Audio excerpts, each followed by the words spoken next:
tela você tem imagens fortes do que a gente pode chamar de uma chacina. Pode deixar o áudio. Aqui, 3 entre 4.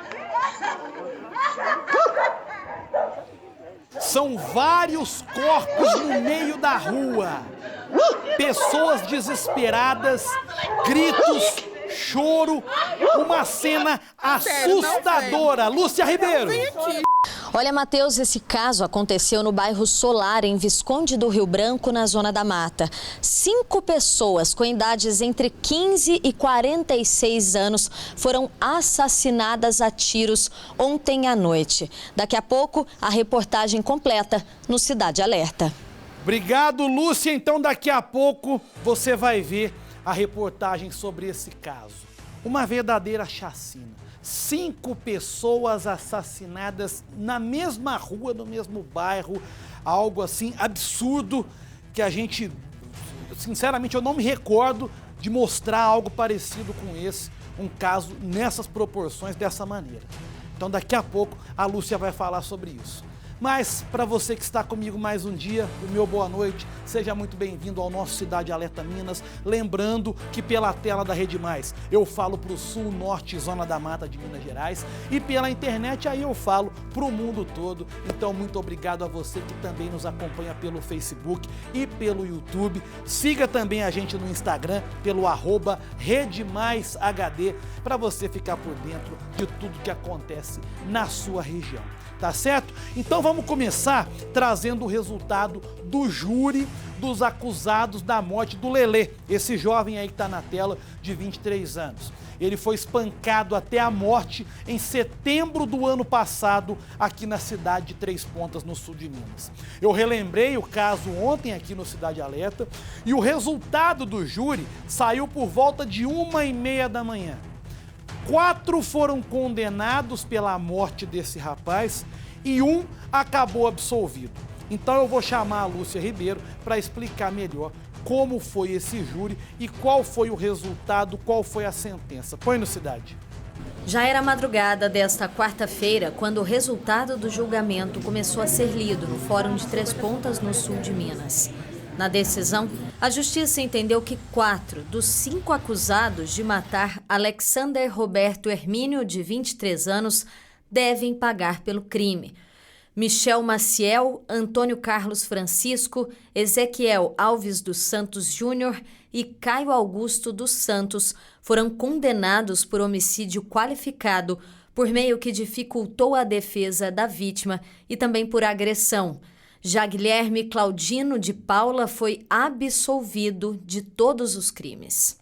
Ezequiel foi quem teve a pena mais alta, 12 anos e 3 meses de prisão em regime fechado. Já Antônio Carlos e Caio Augusto pegaram 8 anos e 3 meses, mas devido ao tempo que já estão cumprindo pena presos, esse regime foi transformado em semi-aberto. Situação parecida com a de Michel, condenado a 4 anos e 3 meses, que foi inclusive beneficiado com regime aberto. Diante das acusações, a Justiça entendeu que 4 dos 5 réus espancaram a vítima até a morte. O crime foi no dia 11 de setembro do ano passado, num lugar conhecido como Capadócia, no bairro Santa Teresa 2. Na ocasião, o carro usado pelas vítimas foi depredado pelos agressores. Só que toda essa confusão teria começado horas antes com o irmão do Alexander. Isso porque ele teria se desentendido com Ezequiel, conhecido na cidade como Bazuca, durante um luau que acontecia no bairro Santa Teresa. Ele, inclusive, teria sido agredido nesse luau. O motivo dessa confusão seria ciúmes envolvendo a namorada do Ezequiel. E aí que Alexander entrou na história. Isso porque, para vingar essa agressão, ele teria sido procurado pelo irmão para juntos irem tirar satisfação com Ezequiel. Após rodarem por alguns bairros, Ezequiel foi localizado num bar, justamente onde a briga generalizada aconteceu. Alexander foi agredido com pauladas e pedradas na cabeça e acabou morrendo horas depois. Já o irmão dele, que também ficou ferido, foi levado ao hospital e se recuperou das lesões. No fim das contas, né, pelo que eu entendi da história, apenas um vai cumprir a pena de fato no regime fechado. Né? Então, a gente fica aí com aquele sentimento parcial de justiça feita. Né? Porque entre todos os acusados ali, a justiça entendeu que deveria ser absolvido. A justiça tem os argumentos dela para isso, ela tem os motivos dela para isso. Outros 3 ali, 2 no semiaberto, 1 no regime aberto, que para mim não resolve muita coisa, e 1 acabou pagando, né, o preço do que aconteceu com essa pena no regime fechado. É assim que as coisas funcionam, né? Agora volta para mim aqui, em agosto desse ano, gente, em agosto desse ano, ou seja, há pouco mais de 2 meses, eu mostrei aqui no Cidade Alerta o caso de um ortopedista que foi denunciado por uma jovem de 18 anos pelo crime de importunação sexual. Essa jovem era estagiária de uma clínica de estética e ela contou que o médico de 39 anos teria a assediado durante uma massagem relaxante que ele havia contratado naquele estabelecimento. E aí, os detalhes desse caso são pesados, né? O que esse homem teria feito eu não vou nem detalhar aqui porque é algo complicado. Mas, na época, essa jovem conversou com a nossa equipe e explicou tudo. Falou tudo certinho o que havia acontecido. E esse homem, quando chegou na delegacia, ele teria confessado, né? Realmente aconteceu isso, né? Ele havia confessado que tinha deixado vestígios de sêmen no local, para você ter uma ideia da gravidade da situação. Mas alegou que aquilo aconteceu de forma involuntária, que ele não teve controle, foi algo espontâneo ali no momento, né? Pois bem, por que eu estou voltando nesse caso agora? Porque a polícia investigou e indiciou esse médico pelo crime de importunação sexual. Então o Carlos Alberto Júnior vai detalhar tudo certinho na reportagem. Põe no Cidade. O ortopedista de 39 anos foi indiciado por importunação sexual. O crime foi no dia 17 de agosto deste ano, contra uma estagiária de uma clínica de estética, em Montes Claros, no norte de Minas. Na ocasião, a vítima de 18 anos conversou com a nossa equipe. E esse cliente, ele tinha agendado uma massagem relaxante. Eu direcionei ele para a sala que seria realizado o procedimento e pedi ele para deitar de bruço, que é a posição que a gente faz a massagem relaxante. Comecei a fazer a massagem um pouco depois que comecei, a realizar o procedimento. Ele, sempre olhando estranho para mim, pediu para deitar de barriga para cima, deitou de barriga para cima e pediu para eu fazer massagem na região da virilha dele. Não fiz. Conforme a vítima, as insinuações ficaram ainda mais graves, até que a importunação aconteceu. Comecei a fazer a massagem nos pés e foi aonde ele perguntou se eu fazia outro tipo de massagem, a massagem tântrica. Eu falei que não realizava esse tipo de procedimento. E aqui na clínica, lá na clínica, na verdade, a gente não realizava. E foi onde tudo aconteceu. Ele tirou o órgão para fora e começou a se masturbar. Nessa hora eu saí, me tranquei em outra sala por medo, não sei o que seria capaz de fazer, né? Se poderia ser capaz de fazer pior. E nessa hora foi o tempo dele sair, dele limpar, pois ele ejaculou. Foi o tempo dele limpar e sair da clínica. Antes de deixar o local, o médico entregou à vítima a quantia de R$ 150, mesmo já tendo pago pela massagem na recepção. O investigado confirmou à polícia que havia deixado vestígios de sêmen no local durante o procedimento, mas disse que isso aconteceu de forma involuntária.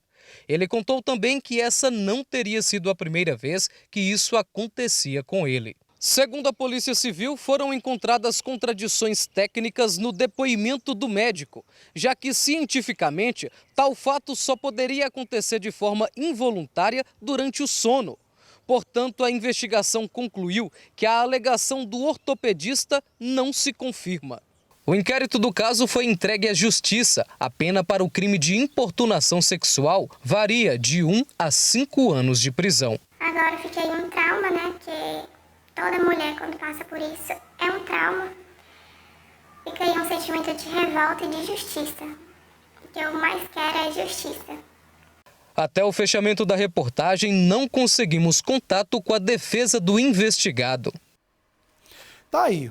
E nós continuamos aqui dispostos a trazer o outro lado da história, né? Se a defesa do investigado, no caso do indiciado, tiver algo para falar, quiser se pronunciar, nós estamos abertos para poder colocar no ar aqui, tá certo?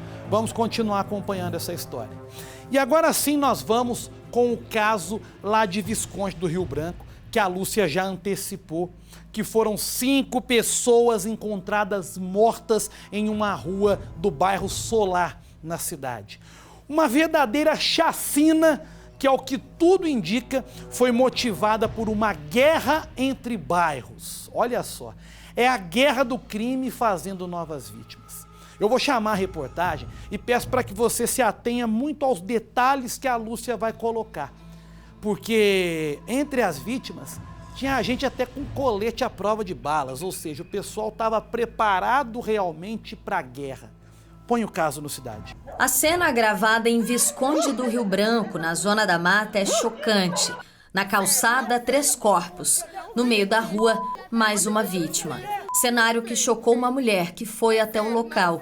Na gravação, ela parece implorar para que uma conhecida não vá até aquela rua. Não vem aqui. Olha que tristeza. Não vem.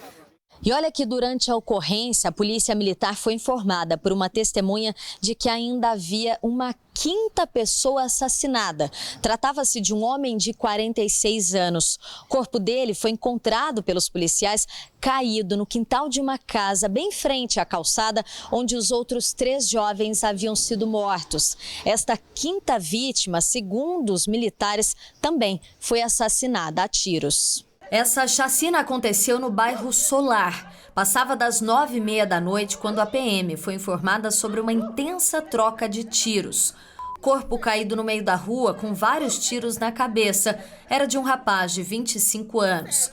Os outros 3 corpos encontrados na calçada também foram identificados. São de um jovem de 18 anos e de 2 adolescentes, um de 15 e outro de 16 anos. De acordo com o boletim de ocorrência, no local, a PM verificou que o adolescente de 16 anos estava equipado com um colete à prova de balas e que dentro da jaqueta que ele usava foi encontrado um carregador para munição calibre 9mm, além de 11 pinos de cocaína. No documento, a PM ainda destacou que, contra esse menor, havia um mandado de internação compulsória em aberto. Já com o rapaz de 18 anos, os policiais encontraram uma mochila com 226 pinos de cocaína e R$ 559 em dinheiro. Junto ao corpo do menor de 15 anos, os militares localizaram um coldre que estava na cintura da vítima. Já com o rapaz de 25 anos, foram localizadas munição intacta, calibre 38 e 2 buchas de maconha. Segundo a polícia, um morador do bairro que preferiu não ser identificado por medo de sofrer algum tipo de represália, contou que viu os criminosos chegando a pé e surpreendendo as vítimas, que também estariam armadas. Tudo, segundo esse morador, teria acontecido muito rápido. Ainda de acordo com o BO, o morador relatou que foram inúmeros tiros. Este teria narrado também, inclusive, a utilização de armas automáticas. 2 suspeitos teriam sido identificados pelo morador, sendo integrantes de uma gangue rival do bairro Mutirão.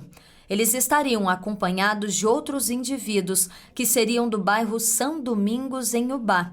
A testemunha não soube confirmar quantos criminosos estavam no local e nem quem teria se apossado das armas que estavam com as vítimas.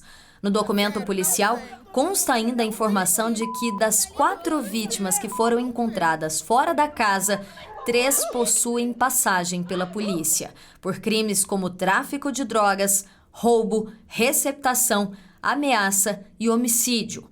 Porém, a PM afirmou que os 4 seriam atuantes no tráfico naquela região e ligados a um criminoso foragido. O BO relata ainda que a quinta vítima, o homem de 46 anos encontrado morto dentro da casa, seria usuário de drogas e não teria relação direta com o bando. O caso já foi repassado para a Polícia Civil, mas as diligências da PM também continuam. Até o momento, ninguém foi preso. Mas precisa. A polícia tem que ter agilidade nesse caso, porque uma guerra como essa, ela vai acabar vitimando fatalmente pessoas que não têm nada a ver com isso, que não tem nada a ver com esse entreveiro entre bairros, entre facções. Um já foi morto, pelo que a polícia contou aí, um dos mortos não tinha nada a ver com essa disputa de poder, de tráfico, de mundo do crime. O cara era um usuário de droga que estava ali e acabou sendo morto também. Então essas pessoas que estão à solta oferecem risco a outras pessoas de bem que vivem nessas localidades. E eu espero que o trabalho seja bem feito e seja feito com agilidade para que essas pessoas sejam colocadas atrás das grades. As pessoas que trabalham, as pessoas de bem, as pessoas que vivem em paz não podem ser afetadas por essa guerra do mundo do crime. Agora eu vou chamar a Júlia Laporte porque uma idosa de 74 anos morreu após ser atacada por um cão da raça Pitbull lá em Juiz de Fora. Como é que foi isso, Júlia?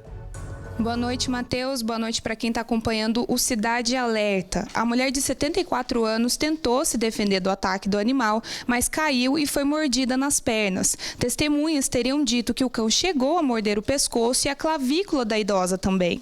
Segundo informações do boletim de ocorrência, 2 testemunhas estavam dentro da própria casa quando ouviram o pedido de socorro. As 2 mulheres correram até o portão da casa da vítima e viram a idosa sendo atacada.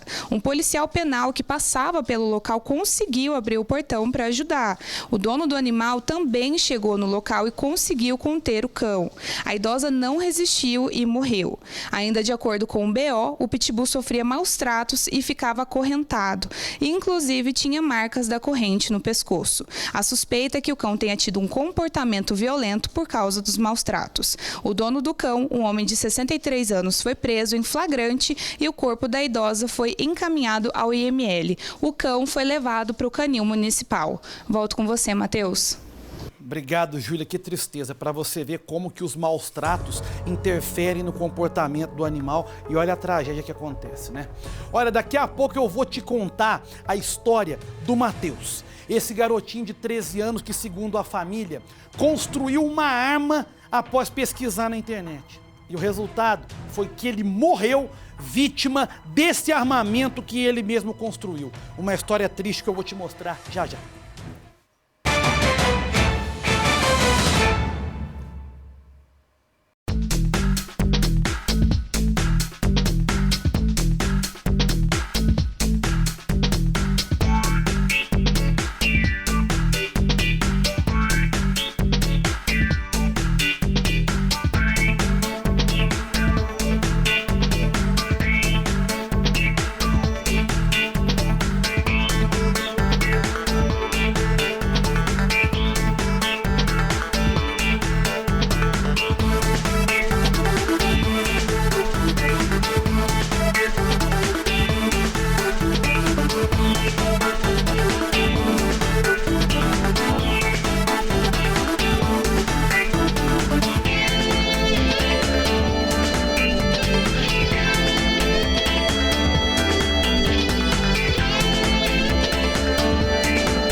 já começo esse segundo bloco falando de tráfico de drogas. Olha as imagens aí na tela. Muita droga apreendida na região da Zona da Mata. O Vinícius Ramos vai contar como foi. Põe no Cidade.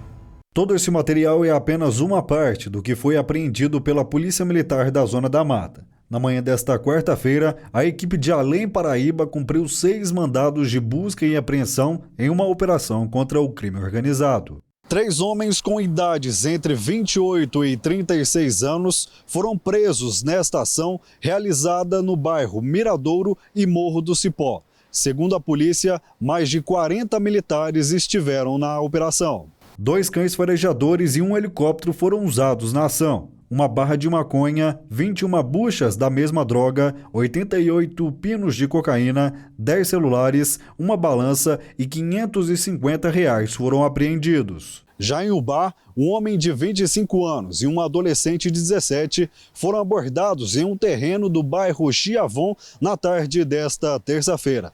Em conversa com a PM, eles indicaram onde estaria enterrado um pote com uma certa quantidade de drogas. Com eles, os militares ainda encontraram 14 tabletes e 143 buchas de maconha, 33 pinos de cocaína, 88 pedras de crack, um revólver calibre 32 e 22 munições de diferentes calibres. Os suspeitos e o material apreendido foram levados para a delegacia da cidade. Trabalho padrão da polícia, hein? Muito bom. E já vamos então para a história do Matheus. Pode colocar na tela a foto dele. Tá aí o Matheus, estudante, apenas 13 anos de idade, morava numa fazenda lá em Montes Claros. E o Matheus morreu após ser atingido pelo cano de uma arma de fabricação artesanal. Uma arma que ele próprio havia construído depois de assistir vídeos com tutoriais na internet. Olha só. E aí ele teria ido tentar testar essa arma quando o cano escapou e atingiu a cabeça do garoto. O Carlos Alberto Júnior conversou com a mãe do Matheus. E é isso que nós vamos ver na reportagem. Põe no Cidade. Dona Ana Cristina ainda não consegue entender o que de fato aconteceu. O filho dela, Matheus Felipe Pereira Ramos, de 13 anos, morreu após ser atingido por um cano de uma arma. Ele saiu de casa por volta de umas 5h20 da tarde. Meus gêmeos chegaram da escola e viram ele chegando numa casinha que guarda sal. O pai dele saiu para caçar ninho de cocar e justo nessa casa, nos fundos, lá tinha ninho de cocar. Ele foi recolher os ovos. Quando ele passou, ele viu o corpo do meu filho caído, com o cano cravado pela arma que ele mesmo fez. O pai dele viu ele caído, tirou o cano da testa dele, para ver se ainda socorria. Mas não teve jeito, meu filho já estava em óbito. A suspeita é de que Matheus tenha testado a arma, mas ao atirar, o cano teria se soltado. O incidente aconteceu na fazenda Itamarandiba, zona rural de Montes Claros, no norte de Minas. Socorristas do SAMU tentaram reanimar Matheus, sem sucesso. A perícia da Polícia Civil encaminhou o corpo do menino para o IML. Matheus era um menino muito inteligente e passava horas pesquisando na internet. Depois, tudo que via, ele colocava em prática. A última invenção teria sido um apito feito de lata. Para a família, a arma artesanal que tirou a vida do menino foi fabricada por ele mesmo. Matheus teria aprendido após assistir tutoriais no YouTube. Eu acredito que ele pesquisou no YouTube porque ele só vivia com o telefone na mão. E o telefone dele tem senha. Eu sempre quis olhar, mas não sabia a senha do telefone dele. Porque ele só ficava dentro do quarto pesquisando, ele passou a comprar caixa de fósforo, quebrando as cabecinhas dos palitos de fósforo, fazendo estalo. Então, eu imagino que ele pesquisou foi isso, porque ele não sabia nada disso. O caso acende um alerta. Para esse especialista, o uso de arma de fabricação artesanal, principalmente por quem não tem nenhuma instrução, pode ser fatal. Há um grande risco, tanto para a pessoa que vai manusear, quanto para terceiros, né? A gente vê aí vários casos de tragédias que ocorrem com essas pessoas que utilizam esse tipo de arma caseira, bem contra ele, como contra pessoas, inclusive parentes, né? Isso ocorre constantemente. O uso por crianças é ainda mais grave. Pior ainda, porque a criança ela não tem a noção, né, do que é o perigo de ter uma arma, né, e muito menos de como manusear, geralmente, porque a maioria não tem nenhum tipo de conhecimento, né? Então é muito mais grave. Mateus era o terceiro filho de 6 irmãos e cursava o 9º ano do ensino médio. A escola onde ele estudava decretou luto. Família e amigos estão abalados. É um sentimento muito grande. Eu tinha 6 filhos, hoje eu só tenho 5. Como o povo diz, né? Quem tem 3 tem 2, quem tem 2 tem 1, quem tem 1 não tem nenhum. Então é uma perda muito grande, andou muito grande, que eu estou sentindo que eu estou sem chão. Estou acompanhando de tudo, mas estou aérea, estou com o coração despedaçado. Em nota, a Polícia Civil informou que instaurou um inquérito para investigar o caso e que, a princípio, não houve intervenção de terceiros na morte da criança, mas um laudo de necropsia ainda é aguardado. Testemunhas serão ouvidas nos próximos dias. Um instrutor de tiros explica que portar arma artesanal pode configurar crime. A arma comum, geralmente de 2 a 4 anos, né, a pena da posse. A arma artesanal de 3 a 6 anos, então ela é vista como mais grave também a posse desse tipo de arma. Mesmo muito triste, Dona Ana Cristina tira forças de onde pode e faz um alerta quanto aos riscos de não acompanhar o que os filhos pesquisam na internet. Eu só peço às mães, quem tem seus filhos, que está com o telefone em mão, procura saber o que é que eles estão fazendo para não chegar a ponto que meu filho de 13 anos veio a fabricar essa arma artesanal, de fábrica dele mesmo, ele fabricou, e veio acontecer essa fatalidade na vida dele, de apenas 13 anos, né? Interrompeu a vida com 13 anos de idade, que tinha uma vida inteira pela frente. Agora fica a tristeza e a saudade. Tristeza e saudade é só o que a gente vai sentir, vai ser uma falta que nada vai tampar, né? Vamos ter que conviver com essa dor. E a gente vê aí o sofrimento de uma mãe que, apesar do momento em que se encontra, ainda teve forças para conversar com a nossa equipe e para fazer um alerta para outras pessoas, né? Muito cuidado com aquilo que as crianças procuram na internet, por aquilo que elas querem fazer no dia a dia. Não é assim que as coisas funcionam. Pensa bem, o garoto tem o desejo de fazer uma arma em casa. Não tem jeito, gente, não tem como. A internet, infelizmente, ela não está tendo um filtro para que essa informação que chega até as pessoas seja controlada. Então tem de tudo lá. Tem muita coisa boa? Tem, mas tem coisa ruim também que pode levar à morte, né? E fica um alerta, o instrutor do tiro falou a respeito da pena para quem tem o porte de arma artesanal, mas tem a pena também que por fabricar esse tipo de arma, a pena é de 4 a 8 anos de prisão. É ainda maior do que a pena pelo porte desse tipo de armamento. Então, olho aberto, gente. Vamos prestar atenção nas coisas, né? E uma última informação que eu tenho aqui também é de que o corpo do Mateus está sendo enterrado neste momento lá em Montes Claros. O sepultamento estava previsto para 6 da tarde, então certamente já deve estar finalizando aí os nossos sentimentos aos familiares. Para você que esteve comigo mais um dia, meu muito obrigado, meu boa noite. Eu volto amanhã com o nosso Cidade Alerta News. Um abraço, tchau!